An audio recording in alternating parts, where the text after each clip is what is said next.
चौहान और Khawar professor x की निगरानी कर रहे थे। वो अपनी रिपोर्ट जूलिया को देते थे और जूलिया इसे एक्सू तक पहुंचाती थी। जूलिया का कयाम एक ऐसे रेस्ट हाउस में था जो गैर मुल्की सयाहों के लिए वक्फ था। मकामी लोगों को वहां नहीं ठहरने दिया जाता था। बहरहाल इस वक्त वो दोनों प्रोफेसर का ताकुब कर रहे थे। दोनों एक ही गाड़ी में थे। क्या ख्याल है तुम्हारा, वो बेमकसद घूमता फिर रहा है या नहीं? खावर बुड़बुड़ाया। ऐसा ही मालूम होता है, चौहान बोला। अगर ऐसा है तो शायद इसे ताकुब का इल्म हो गया है और वो इस सिलसिले में अपना शुबा रफा करना चाहता है। लिहाजा हमें चाहिए कि हम अपनी गाड़ी किसी और तरफ मोड़ लें। ऐसी सूरत में यही मुनासिब होगा। खावर ने गाड़ी एक कॉफी शॉप के सामने रोक दी और प्रोफेसर की गाड़ी आगे निकली चली गई। चौहान ने काफी के बैरे को इशारे से बुलाकर गाड़ी में ही 2 कप तलब किए और खावर से बोला। इस वक्त वो खिलाफ मामूल तनहा था। सेक्रेटरी साथ नहीं थी। ऐसे जामडूस के साथ वो अच्छी नहीं लगती। खावर ने जमाही लेकर कहा। लेकिन वो सुर्ख रंग की गाड़ी फिर इसके बंगले में नहीं दिखाई दी। मैंने इसकी तरफ ध्यान ही नहीं दिया। वो सिर्फ इसी दिन बंगले के कंपाउंड में खड़ी नजर आई थी जब सफदर को जबरदस्ती ले जाया गया था। इसके बाद से नहीं दिखाई दी। हो सकता है रंग तब्दील कर दिया गया हो। इस मॉडल और मेक की किसी दूसरे रंग वाली गाड़ी भी अब तक वहां नहीं है। 3 दिन से तो हम देख ही रहे हैं। इतने में बेरा काफी ले आया और वो खामोशी से काफी पीते रहे। शाम के 4 बजे थे। मौसम बहुत खुशगवार था। अगर कोई काम ना हो तो सरदारगढ़ बड़ी खूबसूरत जगह है, चौहान बोला।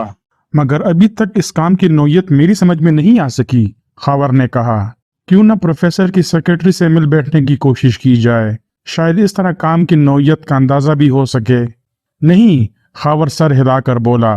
जितना कहा गया है इससे 1 इंच भी आगे नहीं बढ़ सकता। काफी के बर्तनों की वापसी के साथ इन्होंने बिल की अदायगी भी की और वहां से चल पड़े। प्रोफेसर के बंगले से एक 1.5 फरलांग के फासले पर छोटे छोटे चौबीहटों की एक मुख्तसर सी बस्ती थी जहां ज्यादातर सयाह ठहरा करते थे। इन दोनों ने भी वहीं एक हट हासिल कर लिया था और इनमें से कोई एक हर वक्त प्रोफेसर की बंगले की निगरानी करता रहता था। यह सिलसिला इस वक्त से शुरू हुआ था जब सफदर को जबरदस्ती सुर्ख रंग की एक कार में कहीं ले जाने की कोशिश की गई थी। इससे पहले दोनों सफदर ही की निगरानी पर लगाए गए थे, लेकिन सफदर को इसका इल्म नहीं था। वैसे सफदर की निगरानी का मकसद यही था कि इनसे 2-4 होने वालों पर नजर रखी जाए। लिहाजा इनको इसकी फिक्र नहीं थी कि सफदर को वीराने में क्यों उतारा गया। वो तो बस इस गाड़ी का ताकुब करते रहे थे और फिर वो गाड़ी प्रोफेसर के बंगले के कंपाउंड में दाखिल हुई थी।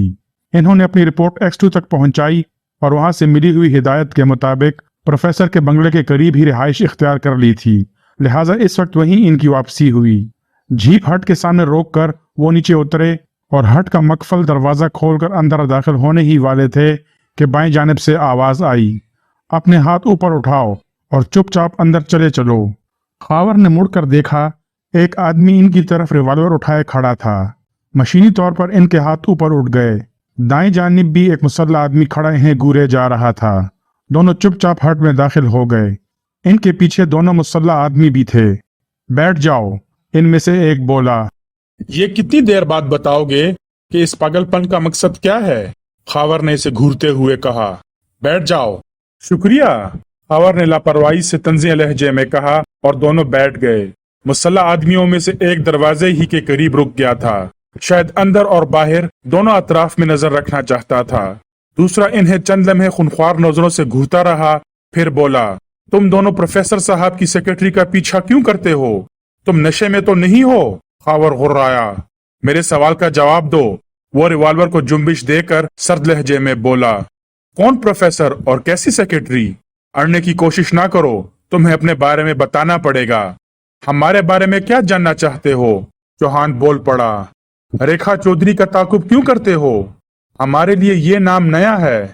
मैं प्रोफेसर एक्स की सेक्रेटरी की बात कर रहा हूँ। अच्छा, خاور نے کہکہا لگایا اور چوہان اسے حیرت سے دیکھنے لگا۔ کہکہے کے اختتام پر خاور نے کہا، یہ کہو نا کہ اس شعبدہ باز کا قصہ ہے۔ بھائی اس بھینسے کے ساتھ وہ ننھی سی خوبصورت فاختہ کچھ اچھی نہیں لگتی۔ میرا خیال ہے کہ تم دونوں کی مرمت ضروری ہے۔ پروفیسر ایکس کی طرف سے چوہان نے پوچھا، لیکن وہ اس کی بات کا جواب دینے کی بجائے اپنے ساتھی سے بولا، انہیں کور کیے رکھو، میں ان کی مرمت کروں گا۔ پھر اس نے اپنا ریوالور بغلی ہوسٹر میں رکھ لیا تھا۔ خاور نے چوہان کو بیٹھنے کا اشارہ کیا ہی تھا کہ وہ ان کے قریب پہنچ کر بولا، تم دونوں کھڑے ہو جاؤ۔ ضروری نہیں ہے کہ ہم تمہارے کہنے پر کھڑے ہی ہو جائیں، خاور مسکرا کر بولا اور ساتھ ہی اچھل کر اس کے سینے پر ایک زوردار لات رسید کی۔ وہ اچھل کر اپنے ساتھی پر جا پڑا جس نے انہیں کور کر رکھا تھا۔ دونوں اوپر تلے فرش پر ڈھیر ہو گئے۔ ریوالور دوسرے کے ہاتھ سے چھوٹ کر فرش پر پھسلتا چلا گیا۔ چوہان نے جھپٹ کر اسے اٹھایا تھا اور انہیں کور کرتا ہوا بولا، بس یوں ہی چپ چاپ پڑے رہو، ہم بھی اس کا استعمال جانتے ہیں۔ خاور آگے بڑھا اور جھک کر دوسرے آدمی کے بغلی ہوسٹر سے ریوالور نکالتا ہوا بولا، اب سیدھے کھڑے ہو جاؤ۔ انہوں نے چپ چاپ تعمیل کی تھی۔ اب بتاؤ کہ تمہیں کس نے بھیجا ہے؟ خاور نے سرد لہجے میں پوچھا۔ کسی نے بھی نہیں، ایک بولا۔ تو پھر کیا تم خدائی فوجدار ہو؟ نہیں، میں اسے برداشت نہیں کر سکتا کہ کوئی ریکھا چودھری کو آنکھ اٹھا کر بھی دیکھے۔ خوب، خاور طنزیہ لہجے میں بولا، اس وقت تمہاری محبت یا غیرت کو کیا ہو جاتا ہے جب ہزاروں کے سامنے اسٹیج پر اپنے کرتب دکھاتی ہے؟ وہ اور بات ہے، ہم تمہاری ہڈیاں توڑ دیں گے، ورنہ اس کا اعتراف کر لو کہ تمہیں پروفیسر نے بھیجا ہے۔ چوہان نے ریوالور کو جنبش دے کر کہا، کسی غلط بات کا اعتراف کیسے کر لیا جائے؟ پروفیسر ہمیں جانتا تک نہیں۔ اچھی بات ہے، تو پھر ہم تمہیں پولیس کے حوالے کیے دیتے ہیں۔ نہیں، کیوں؟ کیا تم ہماری تاجپوشی کے لیے آئے تھے؟ بس اب ہم تم سے نہیں الجھیں گے۔ ان ریوالوروں کے لائسنس ہیں تمہارے پاس؟ دیکھو مسٹر، دوسرا بولا، تم ہمارا کچھ نہیں بگاڑ سکتے۔ ہم نے ان ریوالوروں کو اس سے پہلے کبھی نہیں دیکھا تھا۔ تم ہمیں راہ چلتے پکڑ کر یہاں لائے ہو اور زبردستی ہم سے 5000 چھین لیے۔ رسید بھی لکھ کر دیں گے 5000 کی، خاور ہنس کر بولا، پھر چوہان کی طرف دیکھ کر بولا، میری تجویز اس سے مختلف ہے۔ چوہان نے کہا، باندھ کر ڈال رکھنے سے کیا فائدہ؟ گولی مارو اور ان کے ریوالور بھی ان کے قریب ہی چھوڑ کر نکل چلو۔ لاشیں سڑنے اور بدبو پھیلنے میں 3 دن لگ ہی جائیں گے، اتنے میں ہم اپنا کام بھی نپٹا دیں گے۔ نہیں، وہ دونوں خوفزدہ آواز میں بولے اور پھر ایک نے تھوک نکل کر کہا، ہم سب کچھ بتا دیں گے۔ بس تو پھر بتانا شروع کر دو، ہمارے پاس زیادہ وقت نہیں ہے۔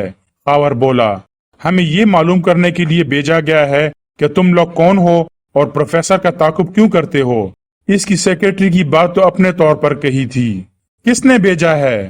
کاش ہمیں بھی معلوم ہوتا، وہ دانت پیس کر بولا۔ کیا مطلب؟ ہم نہیں جانتے کہ وہ کون ہے؟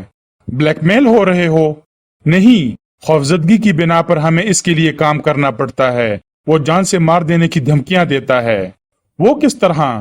پہلے فون پر گفتگو ہوئی تھی اور اس نے کہا کہ جو لوگ میرے لیے کام کرنے سے انکار کرتے ہیں وہ پراسرار طور پر مر جاتے ہیں۔ پھر اس نے 2-4 مرنے والوں کے نام بھی لیے تھے، اور تم سے یہ کام مفت لیے جاتے ہیں۔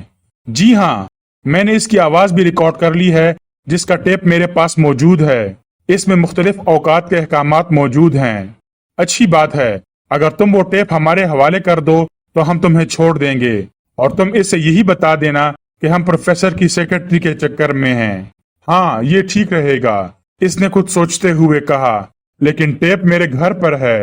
چلو، میں چلوں گا تمہارے ساتھ، اور تمہارا ساتھی ٹیپ ملنے تک یہی رہے گا۔ فیاض فون پر تو آمادہ ہو گیا تھا کہ وہ تنہا سردار گڑھ جائے گا، لیکن تھوڑی ہی دیر بعد عمران کے فلیٹ میں پہنچ گیا تھا۔ وہ پراسرار لڑکی جا چکی تھی، عمران تنہا تھا۔ ہم ساتھ چلیں گے، فیاض نے کہا۔ 2 گھنٹے بعد والی فلائٹ پر 2 نشستوں کا انتظام ہو گیا ہے۔ اچھی بات ہے، عمران طویل سانس لے کر بولا۔ میرا پروگرام دوسرا تھا، لیکن اب تمہارے ساتھ ہی چلوں گا۔ فیاض کچھ نہ بولا، بہت مغموم تھا۔ عمران نے تھوڑی دیر بعد کہا، اب بھی اپنی زبان نہ کھولو گے؟ سنو، میں اس سے زیادہ اور کچھ نہیں جانتا جتنا سجاد نے فون پر مجھے بتایا تھا۔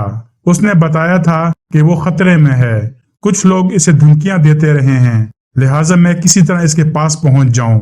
इसके बाद जो कुछ भी हुआ था तुम जानते ही हो। फिर बराह रास्त हमें धमकी दी गई थी कि हम सरदारगढ़ से दूर रहें। अब क्या बाकी रहा है जिसके लिए एहतियात बरती जाएगी? फयाज ने तवील सांस लेकर कहा। इमरान का पहले भी इरादा नहीं था कि इस लड़की के मशवरे पर अमल करेगा, अलबत्ता तस्वीर लेकर रख ली थी। 2 बजे वो दोनों एयरपोर्ट पर पहुंच गए। दोनों खामोश थे। जहाज ने 2:20 में टेक ऑफ किया और ठीक 25 मिनट बाद सरदारगढ़ के एयरपोर्ट पर उतर गया। वो वहां से सीधे डॉक्टर सज्जाद के घर पहुंचे थे। घर वालों से इसके अलावा और कुछ नहीं मालूम हो सका कि डॉक्टर सज्जाद बहुत ज्यादा परेशान रहा करता था, लेकिन अपनी परेशानी की वजह किसी को नहीं बताई थी।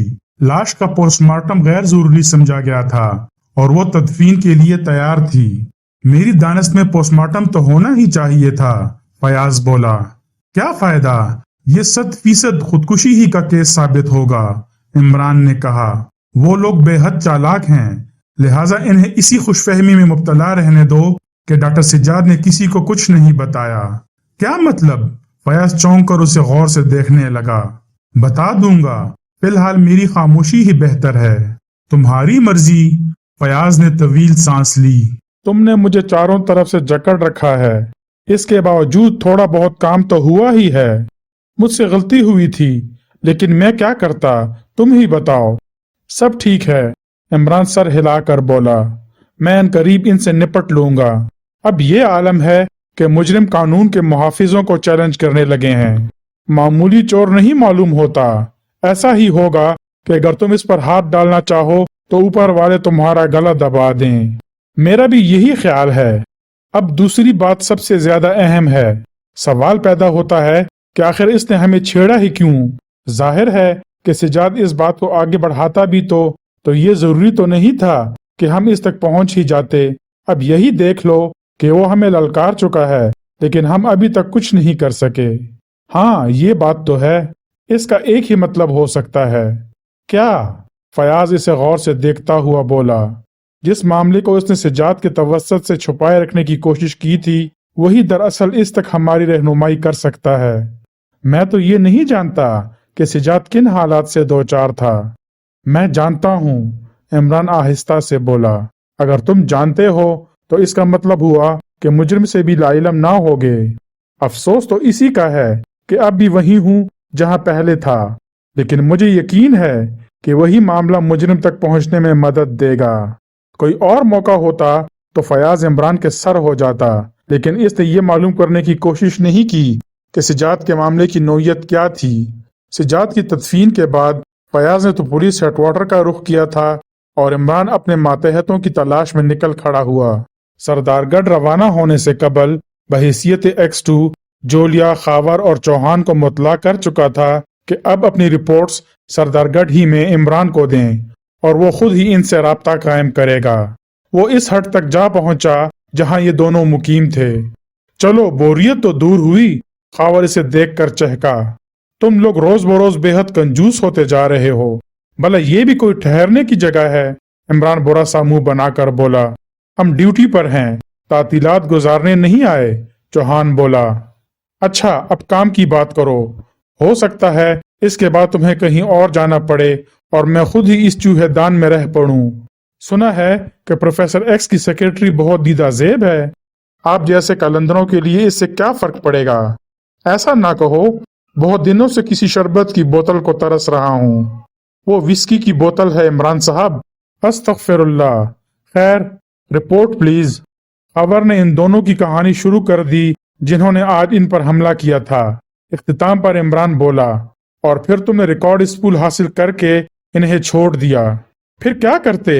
हमें किसी को रोके रखने या पुलिस के हवाले कर देने का हुक्म तो नहीं है, चौहान नाखुशगवार लहजे में बोला।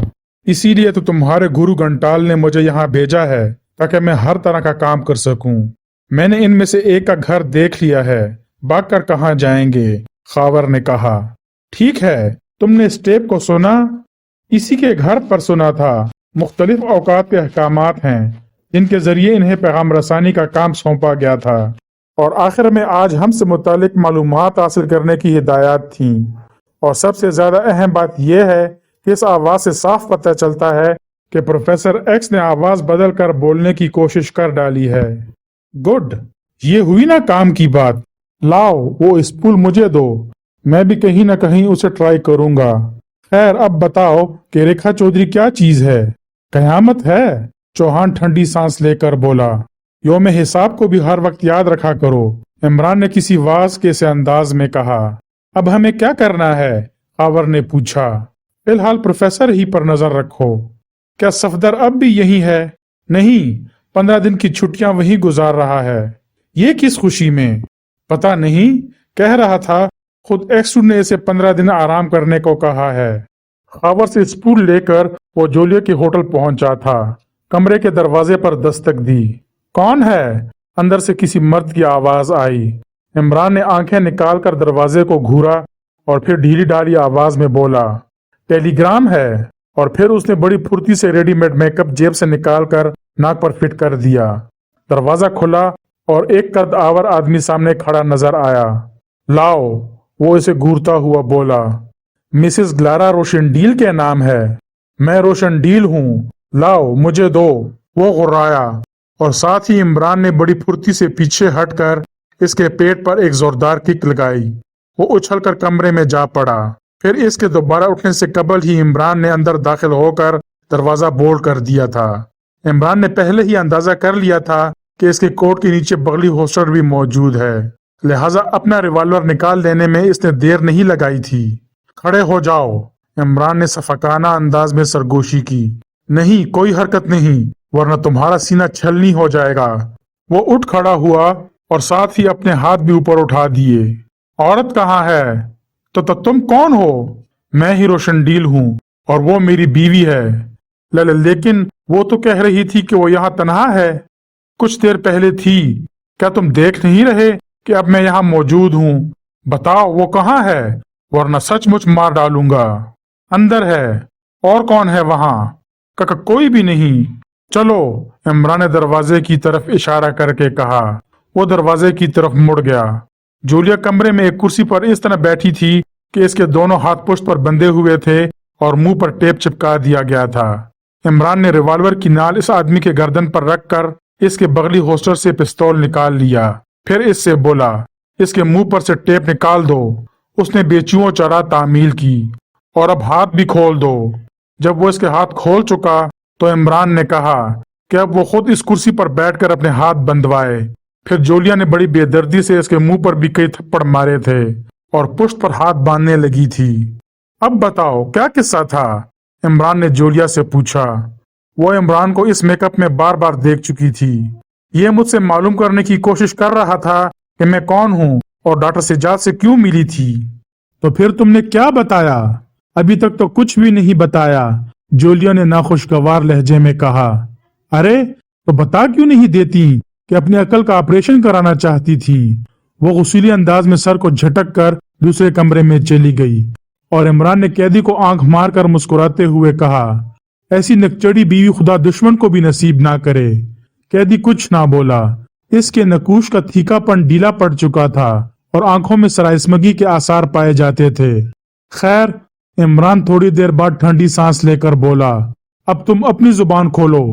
मैं कुछ नहीं जानता, इसने भराई हुई आवाज में कहा। क्या नहीं जानते? बीवी नहीं जानते कि शोहर नहीं जानते? वो सिर्फ थूक निगल कर रह गया। हमेशा याद रखो कि सफेद फाम बीवियां हम कालों के लिए दर्द-ए-सर बन जाती हैं, इमरान ने मरीबाना अंदाज में कहा। कैदी हैरत से इसे देखे जा रहा था। तुम्हारी शादी हो गई है या नहीं? इमरान ने बड़े प्यार से पूछा। ये तुमने क्या बकवास शुरू कर दी है? पुश्त से जोलिया की आवाज आई। अच्छा तो फिर तुम ही कोई मौजूए गुफ्तगू तजवीज करो, इमरान ने भी जलाहट का मुजाहरा करते हुए कहा। तुम बताओ, तुम्हें किसने भेजा है? जोलिया ने कैदी से पूछा। इसके फरिश्ते भी ना बता सकेंगे, इमरान बोल पड़ा।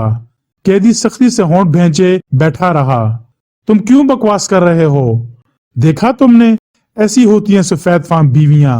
मैं बकवास कर रहा हूँ। अगर ये मेरी बीवी काली होती तो मैं इसकी जुबान गद्दी से खींच लेता। बताओ, तुम्हें किसने भेजा था? जोलिया पैर पटक कर धाड़ी। अगर ये बता सका तो मैं वो 27.5 रुपए भी तुम्हारे हवाले कर दूंगा जो अपने कफन दफन के लिए बचा रखे हैं। यकीन कीजिए मोहतरमा, मिस्टर रोशनडील सच कह रहे हैं। मैं नहीं जानता कि वो कौन है, कैदी बर्राई हुई आवाज में बोला। जान से मार देने की धमकी देकर काम ले रहा होगा, इमरान ने खुश होकर कहा। आप तो सब कुछ जानते हैं मिस्टर रोशनडील, इसलिए अब तुम चलते फिरते नजर आओ। इस पिस्तौल का लाइसेंस तो होगा तुम्हारे पास। यकीनन है मिस्टर रोशनडील, मैं सरदार गढ़ का एक खाता पीता आदमी हूँ। शक्ल ही से जाहिर होता है कि 2.5 सेर से कम ना खाते होगे, इमरान ने कहा और इसकी पिस्तौल से मैगजीन निकाल कर खाली पिस्तौल बगली होस्टर में रख दिया। फिर इमरान ने इसके हाथ भी खोल दिए थे। अब तुम जा सकते हो। उसे मुतला कर देना कि वो सफेद फार्म औरत एक दिन पहले ही होटल छोड़ गई है। बहुत बहुत शुक्रिया मिस्टर रोशनडील, खुदा करे आपका ताल्लुक सरकारी महकमा सुरागसानी से हो। चलते फिरते नजर आओ, हम भी इसी तरह अपना पेट पाल रहे हैं। इसके बाद वो इसे कमरे से निकालकर फिर पलट आया था। जूलिया दांत पीस कर बोली, बाज औकात सचमुच पागल मालूम होने लगते हो। बाज औकात नहीं बल्कि हमेशा, इसलिए तो अभी तक मेरी शादी नहीं हो सकी। ख्वामख्वाह मिस्टर रोशनडील बना फिरता हूँ। बहरहाल अब तुम भी चलती फिरती नजर आओ। क्या मतलब? तुम्हारे लिए भी X2 से 15 दिन की छुट्टी मंजूर करा लाया हूँ। मैं नहीं समझी, तुम क्या कहना चाहते हो? इन लोगों की नजरों में आ गई हो, लिहाजा अब तुम्हारा यहाँ ठहरना मुनासिब नहीं। तुमने बड़े यकीन के साथ इसे जाने दिया है। हाँ, मैं अच्छी तरह जानता हूँ कि वो असली मुजरिम की शख्सियत से वाकिफ नहीं। खैर, अब मुझे वो लिस्ट चाहिए जो तुम्हें डॉक्टर सज्जाद से मिली थी। लिस्ट नहीं, अखबार के तराशे हैं। इसने वही मेरे हवाले किए थे। आखिरी आदमी समेत 9 अफराद थे जिनकी पोस्टमार्टम की रिपोर्टें इसे गलत देनी पड़ी थी। इन तराशों में इनके नाम और पते भी मौजूद हैं। अब तक यही सबसे बड़ा काम है और इसका सेहरा तुम्हारे सर है। इमरान इसे तारीफी नजरों से देखता हुआ बोला, यहाँ का मौसम बड़ा अच्छा जा रहा है। मैं कुछ दिन और ठहरना चाहती थी, लेकिन मैं नहीं चाहता कि तुम्हारी पोस्टमार्टम की रिपोर्ट में भी कुछ घपला हो जाए। इमरान मिसमिसी सी सूरत बनाकर बोला, हाँ अब तो जाना ही पड़ेगा। जूलिया तवील सांस लेकर बोली, 8 बजे वाले जहाज से। इतनी जल्दी? फजूल बातें ना करो। मेकअप में तुम्हें यहाँ से ले चलूंगा और मैं अपना हुलिया तब्दील करूंगा। ये रेडीमेड मेकअप तो अब जाया हो चुका है। इस ग्रोह की एक लड़की भी मुझे इस मेकअप में पहचान लेगी। ओहो, तो इस हद तक वो तुम्हारे करीब रही है। कौन है वो? बड़ी अजीब चीज है जूलिया, लेकिन अभी इसके बारे में कुछ नहीं बता सकता। आखिर तुम कब तक मेरे लिए दर्द-ए-सर बने रहोगे? क्या मतलब? कुछ नहीं, मैं समझ गया। तुम में कुछ समझने की सलाहियत ही नहीं है। ये तो बड़ी अच्छी बात है। ना समझूंगा ना मार खाऊंगा। समझदार लोग अमूमन मुर्गे बने हुए नजर आते हैं। तुम कितनी देर यहाँ ठहरोगे? वो बुरा सा मुंह बनाकर बोली, बस अब तुम्हें एयरपोर्ट पहुंचाकर ही दम लूंगा।